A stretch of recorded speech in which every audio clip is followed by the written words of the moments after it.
আপনারা যারা ওয়াইফাই ব্যবহার করেন তারা যদি ওয়াইফাই ভালো স্পিড না পান তাদের প্রত্যেকের জন্য আজকের এই ভিডিওটি ভাই খুবই গুরুত্বপূর্ণ।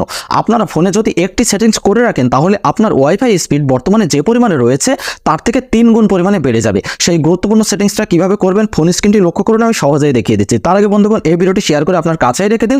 যদি শেয়ার করে রাখেন তাহলে কিন্তু পরবর্তীতে আপনার অনেক কাজে আসবে। আপনারা শুরুতেই আপনাদের ফোনের সেটিংসে প্রবেশ করবেন। সেটিংসে প্রবেশ করার পর এই যে সার্চ বক্স রয়েছে এই সার্চ বক্সের এখানে আপনারা লিখবেন বিল্ড নাম্বার। ঠিক আছে, এই যে দেখুন বিল্ড নাম্বার চলে এসেছে, এখানে জাস্ট একবার ট্যাপ দিবেন।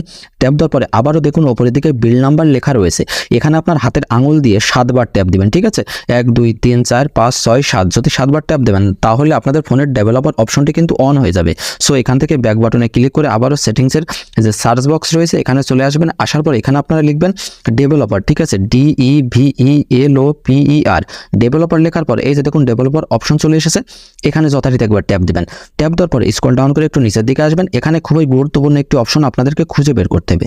অবশ্যই আপনারা মনোযোগ সহকারে দেখুন, যদি না দেখেন তাহলে কিন্তু বুঝতে পারবেন না। এই যে দেখুন এখানে লেখা রয়েছে এনাবেল ওয়াইফাই ভারপোস লগইন, এটি দেখুন অফ করা রয়েছে। এখানে জাস্ট একবার ট্যাপ দিয়ে এটি অন করে দিবেন। ওকে, এটি অন করে দেওয়ার সাথে সাথে আপনাদের ওয়াইফাই স্পিড বর্তমানে যে পরিমাণে রয়েছে তার থেকে 3 গুণ পরিমাণে বেড়ে যাবে। That's it.